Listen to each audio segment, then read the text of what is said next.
Hi అండి. వారాహిదేవి నవరాత్రులు మొదటి రోజు నేను 9 రోజులు ఎలా బిగించేశానో, అసలు ఎన్ని రోజులు చేసుకోవాలో, 9 రోజులు చేసుకోవాలా కంపల్సరీగా, లేకపోతే ఒక 5 రోజులు చేసుకోవాలా, 3 రోజులు చేసుకోవాలా అన్న విషయంపై నేను మీకైతే ఇప్పుడు వివరంగా చెప్తానండి. నేను వారాహిదేవుల నవరాత్రులు అయితే మొదటిసారి బిగిన పెట్టాను. ఫస్ట్గా నా ఛానల్ ఎవరన్నా చూస్తే సబ్స్క్రైబ్ చేయండి, లైక్ చేయండి, షేర్ చేయండి.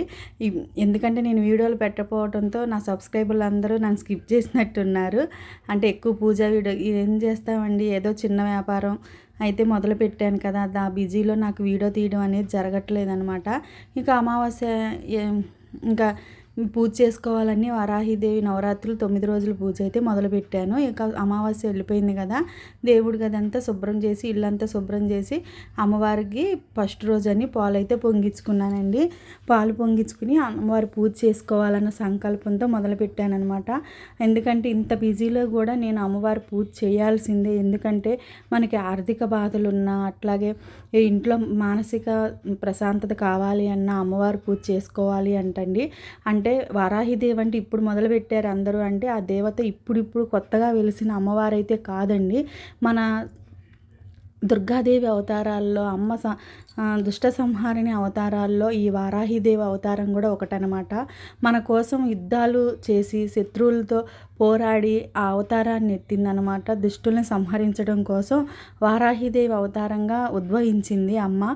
అందుకే ఆ అవతారం అనేది మనం పుట్టక ముందు మన పూర్వీకులకి అసలు మన కలియుగం రాకముందు నుంచే ఉంది అమ్మవారు మనకి. కాకపోతే ఇప్పుడు అమ్మవారు రావాల్సి వచ్చి మన మధ్యలో తెలుసుకున్నాం. కానీ ఆ అమ్మవారు అనేది ఇప్పుడు పుట్టుకొచ్చిన అమ్మవారు అయితే కాదండి వారాహిదేవి అనేది. కాకపోతే ఇప్పుడు మనకు ఈ కలియుగంలో ఉన్న సమస్యలను బట్టి, ఈ కలియుగంలో వచ్చే మార్పులను బట్టి ఈ అమ్మవారు మనకి తెలియడం అనేది జరిగింది. కానీ ఎప్పుడో అమ్మవారు అనేది మన దుష్ట సంహారంలో ఈ అమ్మవారు కూడా ఒకటి. ఈ అమ్మవారిని పూజించడం వల్ల మనకి శత్రు బాధలేంటి, ఆరోగ్య విషయమైనా సరే, ఏ రుణ బాధలైనా, మానసిక ప్రశాంతత అయినా ఏదైనా సరే ఈ అమ్మవారి యొక్క పూజతో మనకి పరిష్కారం అవుతుందండి. 9 రోజులు చేయడం కుదరని వాళ్ళకి చివరి 5 రోజులైనా, చివరి 3 రోజులైనా, కనీసం 3 రోజులైనా సరే చేసుకోవచ్చండి. ఆర్భాటాలుగా చేయవసరం. అమ్మో నేను చేయగలనా, అమ్మో నేను తట్టుకోగలనా, మీకున్న దాంట్లోనేనండి. మీకు ఎంతవరకు వీలుంటే అంతవరకే పెట్టుకోండి. ఒక్క పువ్వే పెట్టి అమ్మవారికి, ఒక్క నువ్వుల నూనెతో దీపారాజన పెట్టి మనస్ఫూర్తిగా ఆ తల్లి ఉంది అన్న నమ్మకంతో మనం ఏ పూజ చేసినా, మన సంకల్పం గొప్పదైతే మనకు ఆ పని ఖచ్చితంగా జరుగుతుంది. కొంతమంది అంటారు, అబ్బో నేను చేసానులే పూజ, నాకేం కలిసి వచ్చిందండి. ఏం కలిసి రావాలండి? మనకేమన్నా పైనుంచి కనకవర్షం ఏమన్నా దిగి వచ్చేయాలా? అంటే పూజ చేసామని చెప్పేసి పైనుంచి దేవుడు కురిపిచ్చేయాలా? అవి కాదండి కలిసి రావడం అంటే. మానవ ప్రయత్నం చేయకుండా దేవుడి మీద ఆధారపడిపోయి ఆ దేవుడు పూజ చేసే నాకు వచ్చేయాలనుకోకూడదు. మన ప్రయత్నం పెట్టాలి, ఆ దైవ నిర్ణయం ఉండాలి, మన సంకల్పం ఉండాలి. అప్పుడే మనం ఏదైనా సరే అడుగు అనేది ముందుకు వేస్తామన్నమాట. మళ్ళీ అమ్మవారికి 9 దీపాలు పెట్టుకుంటారు కదా, ఆ దీపాలు పెట్టుకోకపోయినా ఏం పర్వాలేదు, మామూలుగా అయినా దీపారాధన చేసుకోవచ్చు. కాకపోతే మనం ఆ 9 దీపారాధన చేసుకోవడం వల్ల ఒక్కొక్క దీపారాధనకి ఒక్కొక్క శక్తి అయితే ఉంటుందండి. కానీ ఇవన్నీ మనకి తేలికే, ఈ దీపారాధనలు అన్నీ చేయడం.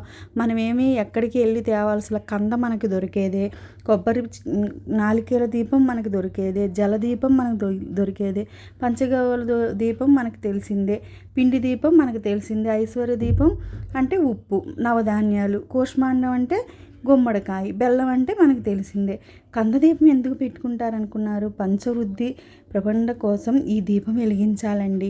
అంటే అంత శుభం కోసం మనం ఈ దీపం వెలిగిస్తాం అనమాట.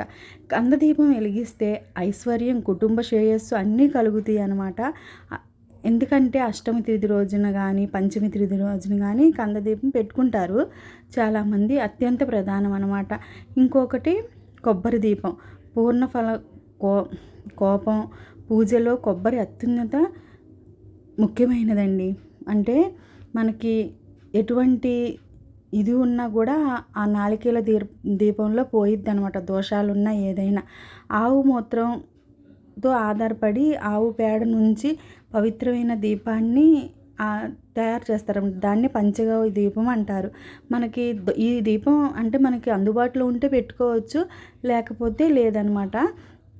ఆవు మూత్రంతో అవన్నీ చేసి ఏందో చేస్తారు సంథింగ్, నాకు కూడా తెలియదు కానీ, అంటే వీలుంటే పెట్టుకోవచ్చు, లేకపోతే లేదు. మనకి పచారీ షాపుల్లో దొరుకుతాయండి. జలదీపం అంటే నీళ్ళపై నీళ్లు పోసి తమలపాకులో నుంచి ఒత్తి తీసి నీటిని ఆధారంగా ఏర్పరుచుకుని పవిత్రమైన దీపం పెట్టుకోవచ్చు. పిండి దీపం అంటే వరిపిండి బెల్లంతో తయారు చేసిన పిండి దీపం తెలియని వాళ్ళు ఎవరు ఉండరు కదా.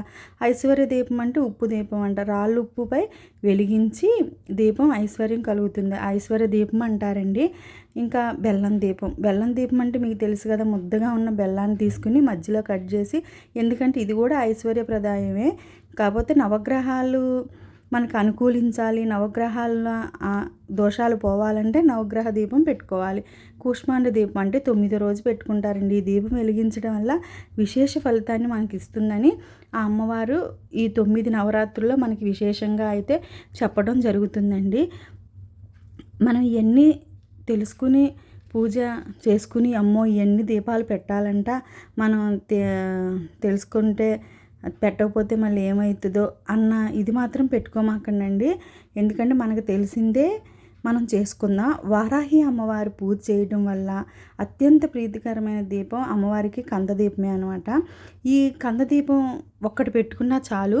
ఒక్క దీపాన్ని అది కందని చెడిపోకుండా ఉంటే ఆ దీపాన్ని మనం 3 రోజులు 5 రోజులు అట్లా వెలిగించేసుకోవచ్చండి, ఒక్క దీపాన్నే.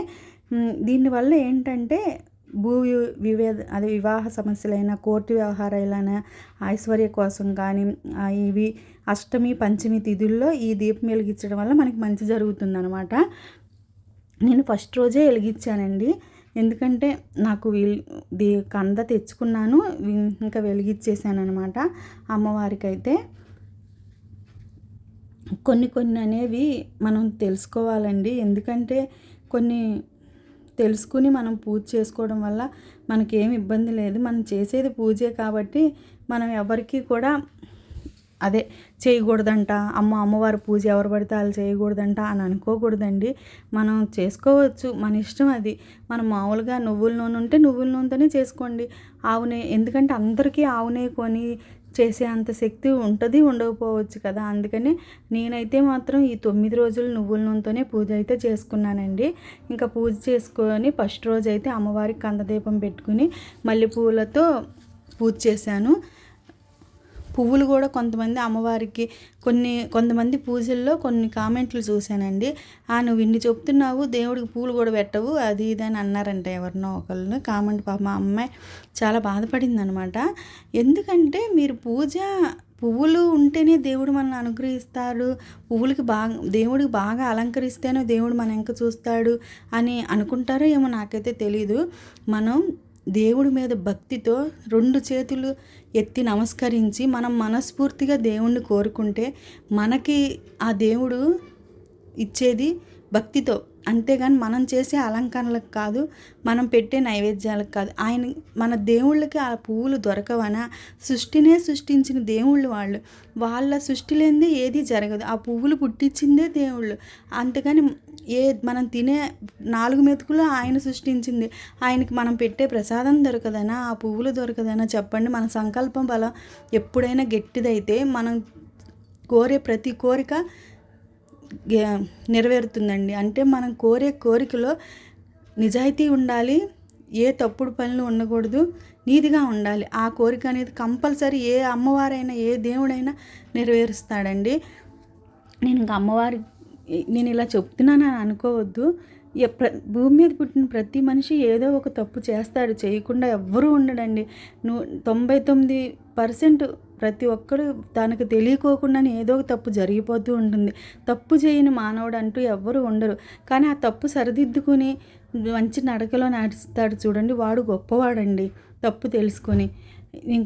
నేను ఇలా చెప్తున్నానని మళ్ళీ ఎవరు ఏ కామెంట్లు పెట్టొద్దండి, నాకు తెలిసింది నేను చెప్తున్నాను. ఇంకా అమ్మవారికి పూజ అయితే చేసుకుని ధూపం అయితే వేసుకున్నానండి. ఇంకా నైటు ఫస్ట్ రోజు అమ్మవారికి చిలకడ దుంపలు అంటే ఇష్టం అనమాట. అమ్మవారు వారాహిదేవి అవతారం కదా, ఆ అమ్మవారికి భూమిలో నుంచి వచ్చే ఏవైనా సరే అమ్మవారికి ప్రసాదంగా పెడతారు. దుంపలైనా, ఇవి క్యారెట్ అయినా, ఏవైనా సరే దుంపల్ని, అందుకే దుంప అవన్నీ ఇంకా అమ్మవారికి పొంగలి, అట్లాగే చిలకడ దుంపలు, పానకం అనేది రోజు అమ్మవారికి మనం ప్రసాదంగా అయితే పెట్టాలి. ఇంకా పానకం కూడా పెట్టాను. ఇంకా నేను అమ్మవారికి హారతి అయితే ఇచ్చుకున్నానండి. అమ్మవారికి హారతి ఇచ్చేసి ఇంకా ఈరోజు పూజ అయితే ఇలా ఫస్ట్ రోజు పూజ అయితే ఇలా నేను చేసుకున్నాను అనమాట. ఫస్ట్ రోజు పూజ చేసుకున్న తర్వాత నెక్స్ట్ డే మళ్ళీ పొద్దునపూట కూడా పూజ చేయాలా అని అనుకుంటారు. నైట్ 8 తర్వాతే అమ్మవారికి పూజ చేయాలండి. తెల్లారే మామూలుగా దీపారాధన చేసుకుని మన ఇంట్లో ఏది ఉంటే అది పండో ఫలమో ఏదైనా నైవేద్యంగా పెట్టుకుంటే సరిపోయిద్ది అనమాట. ఇంకా ఫస్ట్ రోజు పూజ అయితే ఇలా ముగించుకున్నాను. కొబ్బరికాయ కొట్టి 9 రోజులు కొబ్బరికాయ కొట్టాల్సిన అవసరం లేదు. ఫస్ట్ రోజు కొట్టి లాస్ట్ రోజైనా కొట్టుకోవచ్చు. ఏదైనా మన శక్తి మేరకే చేసుకోండి. అప్పులు చేసి ఇది తెచ్చి ఏ దేవుడు మనకు పూజ చేయమని చెప్పారు అనమాట. మనకున్న దాంట్లోనే చేసుకోండి. ఇంకా అమ్మవారికి ఈ రకంగా ఈరోజు అయితే పూజ అయితే ఇలా చేసుకోవడం జరిగింది. ఇక నెక్స్ట్ డే ఇక పొద్దున్నే లేచి ఇంకా అమ్మవారికి నేను ఇల్లు వాకిళ్ళన్నీ ఊడ్చి పసుపేసి ఇల్లు తుడుచుకొచ్చుకొని ఇంకా మళ్ళీ తెల్లారి పూజ అయితే మొదలుపెట్టానండి. ఇంకా మామూలుగా అదే కందదీపం మళ్ళీ వెలిగించాను అనమాట. ఎందుకంటే ఆ కందదీపం అనేది బాగుంటే మనం అదే 3 రోజులు పెట్టుకోవచ్చు. పాడైపోకుండా ఉంటే మళ్ళీ 3 రోజులు పెట్టుకోవచ్చు అనమాట. అందుకనే ఏం పాడవలేదని చెప్పేసి అమ్మవారికి కందదీపం అయితే పెట్టుకున్నానండి. నాకు ఎందుకో అనిపించిందండి నా మనసుకి. కానీ మీ అందరికీ తెలుసా, నేను ఏమంటా పూజ మొదలుపెట్టానో అమ్మ నాకు వెంటనే ఏదో ఒక రూపంలో అమ్మ మంచి చేసిందండి. ఎందుకంటే నేను ఏ దారి ఎంచుకున్నా ఏదైనా సరే దేవుడికే నిర్ణయిస్తా. ఎందుకంటే ఆ దుర్గాదేవి మీదే ఆధారపడతా. నేను ఇప్పుడు మీరు నన్ను పిచ్చి అనుకోండి, ఏదైనా అనుకోండి, నేను ఏదైనా పని తలపెట్టాలంటే చీటీల మీద రాసుకుని పేపర్ల మీద రాసుకుని ఆ దుర్గాదేవి దగ్గర ముందు పెట్టి నీ నిర్ణయం అనమ్మా అని ఆ రెండిట్లో ఒకటి తీస్తా. ఆ అమ్మ ఏ నిర్ణయం ఇస్తే ఆ నిర్ణయమే నేను చేస్తానండి. నేను ఇప్పుడు ఒక బిజినెస్ మొదలుపెట్టాను కదా, సబ్బులు తయారీ. మీరు నమ్ముతారో నమ్మరో. కొంతమంది అబ్బా అన్నీ అబద్ధాలు అన్నారు. దేవుడి మీద అబద్ధం ఆడితే నాకేమి రాదండి. నేను ఒకటి చెప్పనా, నేను ఏదో ఒకటి చేయాలి, నా కాళ్ళ మీద నేను నిలబడాలి, నేను ఏదో ఒకటి చిన్నది మొదలు పెట్టాలి అని రోజు అమ్మవారిని కోరుకునేదాన్ని, దుర్గాదేవిని కోరుకుంటే అట్లా రోజు నాకు సబ్బులు తయారు చేయడం అది మామూలుగా ఇంట్లో పిల్లల కోసం చేసుకునేదాన్ని. అదే పద్దాక సబ్బులు తయారు చేయడం కళలో వస్తుందన్నమాట. ఏంది పద్దాక ఇలా వస్తుంది అనుకున్న. ముందు అసలు నాకు ఆ థాటే లేదు, ఆ ఆలోచనే లేదు. ఆ తర్వాత అమ్మవారి దగ్గర నేను చీటీలు వేసిన తర్వాత అమ్మ నాకు ఈ దారి చూపిస్తుందేమో, సబ్బులు తయారు చెయ్యి అని అమ్మ సంకల్పంతోనే మంచి రోజు చూసి ఈ చిన్న బిజినెస్ అయితే మొదలుపెట్టానండి. ఈ రోజున అమ్మ దయ వల్ల మంచి రివ్యూతో అట్లాగే మంచి సక్సెస్తో మనం చేసేది జెన్యూన్గా ఉంటే మనం ముందుకెళ్తామని నేను ఒకటి తలుచుకున్నా. అంటే ఇప్పుడు ఆమె నాకు సంకల్పానికి ఆ దైవ నిర్ణయం తోడైంది కాబట్టి నేను ముందుకు నడిచానండి. ఆ వ్యాపారం అన్నది చిన్నదో పెద్దదో పక్కన పెడితే మనకి ఇంట్లో ఒక 10,000 వచ్చినా ఇంటి పిల్లల్ని చూసుకుంటా, ఇల్లుని చూసుకుంటా, ఇంట్లో ఈ చిన్న బిజినెస్ మొదలుపెట్టి మన ఇంట్లోకి ఒక 10,000 వచ్చినా ఏదో సహాయంగా ఇంట్లోకి తోడుగా ఉంటాయి కదండి. ఈరోజు ఈ ప్రపంచంలో పిల్లల్ని చదివించాలన్నా, ఏదైనా మంచి పొజిషన్లో ఉండాలన్నా ప్రతిదీ డబ్బుతోనే ముడిపడింది. అదొక్కటే అని కాదండి, డబ్బు ఉంటేనే విలువిస్తున్నారు. మంచి చెడు పక్కన పెడితే డబ్బున్నోడికే విలువ. డబ్బు లేకపోతే ఆ మనిషిని పురుగు కన్నా హీనంగా చూస్తున్నారండి.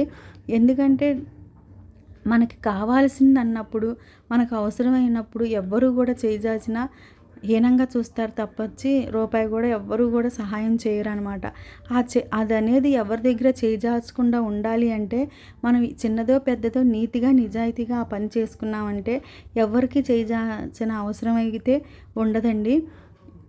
నాకు చెప్పాలనిపించింది కాబట్టి చెప్పాను. నేను దేవుణ్ణే నమ్మా. నా బాధ అయినా ఏదైనా సరే నేను అమ్మవారికే చెప్పుకుంటాను. ఏ కష్టం వచ్చినా సరే నా తల్లిదండ్రుల కన్నా, నా బంధువుల కన్నా కూడా ఎవరికి చెప్పను. కానీ నా తల్లికే చెప్పుకుంటాను. నా తల్లికి చెప్పుకుంటే ఆ దుర్గాదేవికి నాలో భారం అంతా తీరిపోయినట్లు అనిపిస్తుంది. అందుకే ఎందుకో వారాహిదేవి నవరాత్రులు కూడా చేయాలనిపించింది. ఇంకా పూజ అయితే చేసుకున్నాను. ఎలా చేస్తానా ఈ ఇంట్లో పని, ఇది స్మాల్ బిజినెస్, వాళ్ళకి ఆర్డర్లు పంపాలి ఏంటా అనుకున్నా, ఆ అమ్మ దయ వల్ల నాకు ఆ శక్తినిచ్చి, ఆ ఓపికనిచ్చి, ఒక్కటే నీ పూజ చేసే శక్తిని, ఓపికని నాకు ఇవ్వమ్మా, నన్ను ముందుండి నడిపించు అన్న. ఒక్కోసారి పూజ లేట్ అవుతుంది. అప్పుడు అంటే అమ్మ నిన్ను ఇబ్బంది పెడుతున్నానేమోనమ్మా అనుకుంటూనే అమ్మని క్షమించమని అడిగి పూజలు ఎంత లేట్ అయినా సరే అమ్మవారు పూజ చేయడం మాత్రం మానట్లేదండి. కానీ ఈ 9 రోజులు పూజ చేయడం నాకు చాలా ఆనందంగా ఉంది.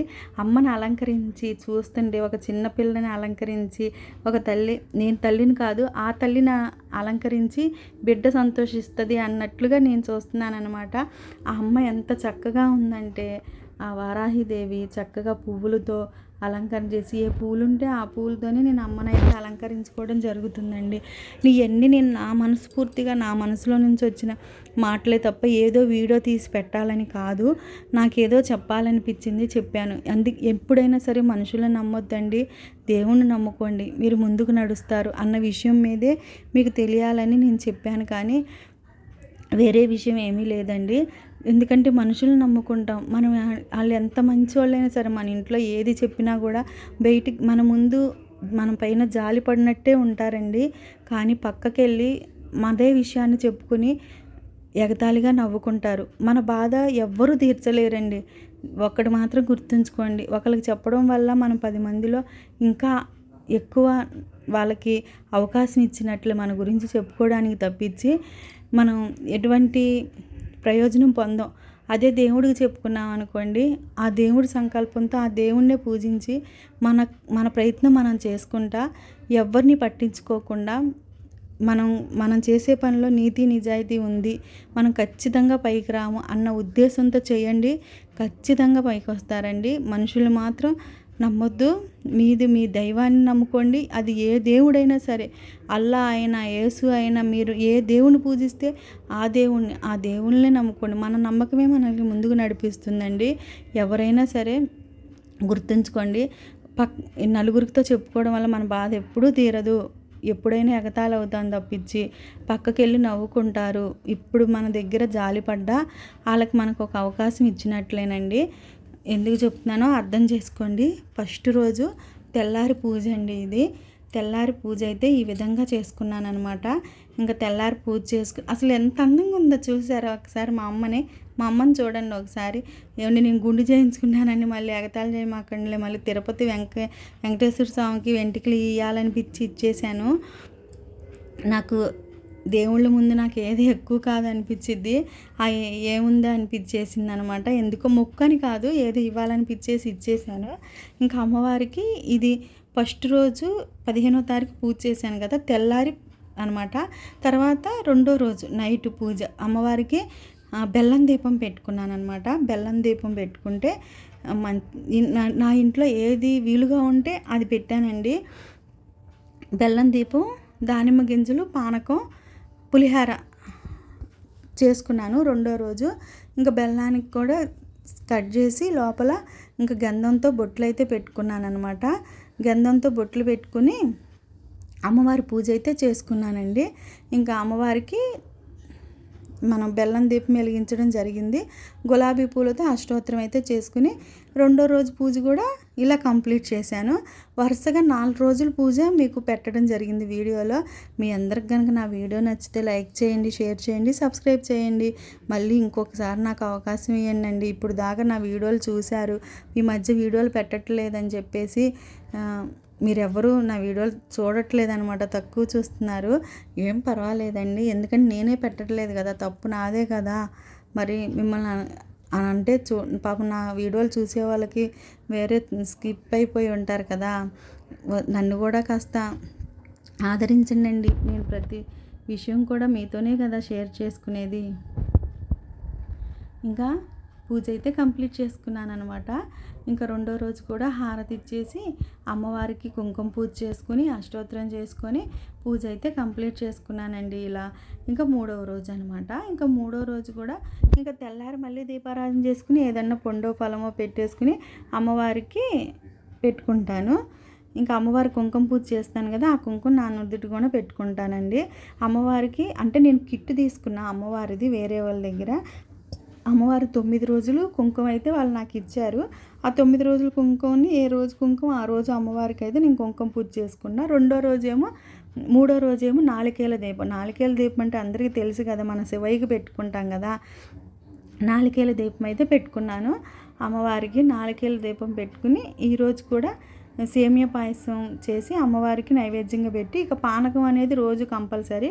అట్లాగే తామర పువ్వులు, కలువ పువ్వులతో పూజ అయితే చేసుకున్నాను. అమ్మవారికి ఎందుకో పెట్టుకోవాలనిపించింది. ఆ పువ్వులు నేను రోడ్డు మీద వెళ్తుంటే ఆ పువ్వులు అమ్మడానికి వస్తే ఇక వదిలిపెట్టకుండా తీసుకుని అమ్మకు పెట్టుకోవాలని చెప్పేసి నిర్ణయించుకుని ఇంకా ఆ పువ్వులు అయితే తెచ్చుకున్నాను.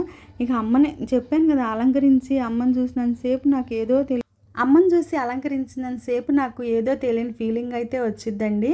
ఇంకా అమ్మవారి పూజ అయితే ఇలా 3వ రోజు కూడా ఇలా కంప్లీట్ చేసుకున్నాను అనమాట. 3 రోజులు ఎటువంటి ఆటంకం లేకుండా అమ్మవారి పూజ అయితే కంప్లీట్ అయింది. 3వ రోజు నారికేల దీపం పెట్టుకుని ఇంకా అమ్మవారికి పూజ చేసేసుకుని ఇంకా హారతి అయితే ఇచ్చి ఈరోజు కూడా కంప్లీట్ చేసుకున్నా. ఎట్లయినా నాకు పూజ అయిపోయేలోపు 10 అవుతుందండి నైటు. చక్కగా ఇంకా అదే అమ్మవారికి ఏదైతే పెట్టానో అదే ప్రసాదం స్వీకరించి ఇక నిద్రైతే పోతాను అనమాట. ఉపవాసం ఉండాలి లేదా అన్నది అది మీ ఇష్టం అండి. ఉండగలిగితే ఉండొచ్చు, లేకపోతే లేదు. అమ్మవారి దగ్గర ప్రసాదం మాత్రం పడేయకూడదు. అది మీరైనా తినండి, ఇంట్లో వాళ్ళకైనా పెట్టాలి. ఉండలేని పక్షంలో మనం తినైనా చేసుకోవచ్చండి, అందులో ఏమీ లేదనమాట. ఇంకా 4వ రోజు అయితే అమ్మవారికి అల్లం గారెలు పానకం అయితే ప్రసాదంగా పెట్టడం అయితే జరిగింది. అలాగే జలదీపం కూడా వెలిగించి అమ్మవారికి ఈరోజు 4వ రోజు జలదీపాన్ని వెలిగించాను. ఇది వెలిగించడం చాలా తేలికండి. నీళ్ళపై నూనె పోసి అందులో తమలపాకుల నుంచి ఒత్తి తీసి వెలిగించడమేనమాట. అమ్మవారికి పూజ అయితే ఈ 4 రోజులు ఎటువంటి ఆటంకం లేకుండా అమ్మవారి పూజ అయితే చేసుకున్నానండి. మీ అందరికి కనుక నా వీడియో నచ్చితే లైక్ చేయండి, షేర్ చేయండి, అట్లాగే సబ్స్క్రైబ్ చేయండి. అట్లాగే మా అమ్మవారికి అందరూ ఒక్కసారి దండం పెట్టుకోండి. మీకు కామెంట్లో జై వారాహిదేవి అని కామెంట్ చేయడం మాత్రం మర్చిపోవద్దు. మీ అందరికి కనుక నా పూజా విధానం నచ్చితే అందరూ లైక్ చేయండి. ఆ అమ్మవారి దయ వల్ల అందరూ బాగుండాలి, అందులో నేను ఉండాలని ఆ తల్లిని మనస్ఫూర్తిగా అయితే నేను కోరుకుంటున్నానండి. అమ్మవారికి కుంకుమ పూజ అయితే చేసి పానకం వడపప్పు కూడా పెట్టుకున్నా. ప్రతిరోజు పెట్టాలంట, అందుకే ప్రతిరోజు అయితే పెడుతున్నానండి. బాయ్ అండి. మా అమ్మని ఇంకోసారి చూడండి.